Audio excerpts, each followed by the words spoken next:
Je m'appelle Élise, j'ai 36 ans et je suis formatrice pour un grand groupe de cosmétiques.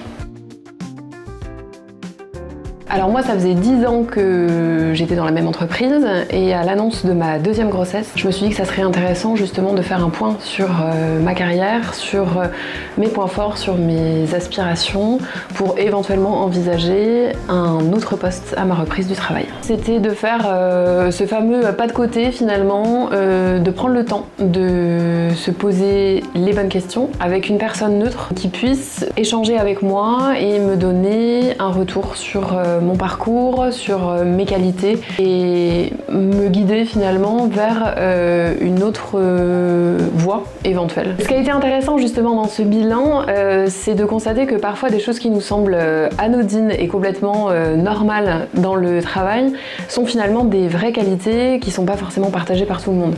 Typiquement moi, c'était le côté organisationnel, puisque j'ai besoin dans mon quotidien d'organiser mes tournées pour les clients, etc. Et de prendre conscience que finalement, de savoir organiser sa semaine et d'optimiser son temps, c'est aussi une très bonne qualité. Ce que j'ai aimé aussi, c'était le fait de découvrir ma façon de fonctionner, ma façon d'apprendre.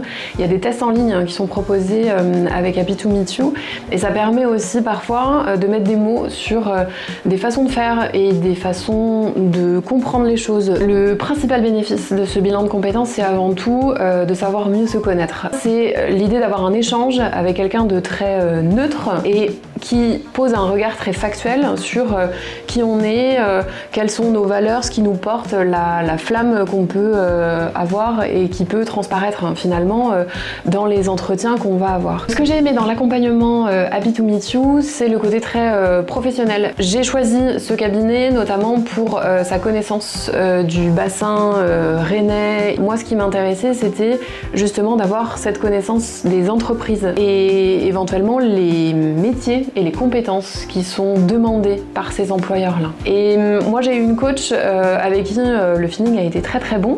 Sophie, avec qui on a échangé très librement finalement. Peut-être que le moment le plus marquant de ce bilan de compétences, c'est la dernière séance, puisque c'est le moment où on balaye finalement tout ce qu'on a évoqué pendant ces différentes séances. C'est peut-être le moment où je me suis dit « Waouh, on a fait du chemin et c'était chouette ». Je dirais que ça a été une expérience très riche.